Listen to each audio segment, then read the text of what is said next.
బంగాళాఖాతంలో ఏర్పడిన తీవ్ర వాయుగుండ ప్రభావం తెలుగు రాష్ట్రాలపై స్పష్టంగా కనిపిస్తోంది. నైరుతి రుతుపవనాలు చురుగ్గా కదులుతుండడం వల్ల పలు చోట్ల భారీ వర్షాలు కురుస్తున్నాయి. భారీ వర్షానికి హైదరాబాద్లోని లోతట్టు ప్రాంతాలు జలమయమయ్యాయి. మ్యాన్ హోల్లో పడి ఓ వ్యక్తి గల్లంతయ్యాడు. వాయువ్య బంగాళాఖాతంలో ఏర్పడిన తీవ్ర వాయుగుండం పశ్చిమ బెంగాల్లోని హల్దియాకు సమీపంలో తీరం దాటింది. దీని ప్రభావం తెలుగు రాష్ట్రాలపై పడింది. ఉత్తరాంధ్ర, కోస్తా జిల్లాలతో పాటు తెలంగాణ వ్యాప్తంగా మోస్తరు నుంచి భారీ వర్షాలు కురుస్తున్నాయి. గ్రేటర్ హైదరాబాద్ పరిధిలో భారీ వర్షం కురిసింది. సాయంత్రం నుంచి రాత్రి 9 గంటల వరకు ఎడతెరిపి లేకుండా వాన పడింది. జూబ్లీహిల్స్, బంజారాహిల్స్, ఫిల్మ్నగర్, యూసుఫ్గూడ, మధురానగర్, కృష్ణానగర్, పంజాగుట్ట, అమీర్పేట, ఎస్ఆర్ నగర్, సనత్ నగర్, బోరబండ, రహమత్ నగర్ ప్రాంతాల్లో రోడ్లు జలమయమయ్యాయి. ముషీరాబాద్, సికింద్రాబాద్, పద్మారావు నగర్ తదితర ప్రాంతాల్లో కురిసిన వర్షానికి లోతట్టు ప్రాంతాలు జలమయమయ్యాయి. హైదరాబాద్ మియాపూర్లో మ్యాన్హోల్లో పడి ఓ వ్యక్తి గల్లంతయ్యాడు.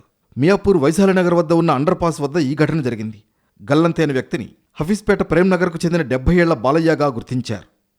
ములుగు జిల్లా మంగపేట మండలం కోమటిపల్లి అటవీ ప్రాంతంలో సుడిగాలులు బీభత్సం సృష్టించాయి. భారీ వర్షంతో సహా టోర్నడో తరహాలో సుడిగాలులు రావడంతో భారీ చెట్లు సైతం రోడ్లపై కూలిపోయాయి. 2 ఏళ్ల క్రితం మేడారం అడవుల్లో వచ్చిన సుడిగాలుల తరహాలోనే ఇవి ఉన్నాయి. ఈ సుడిగాలుల వల్ల అటవీ ప్రాంతంలో 100కు పైగా చెట్లు కూలిపోయినట్లు అంచనా వేస్తున్నారు ఫారెస్ట్ అధికారులు.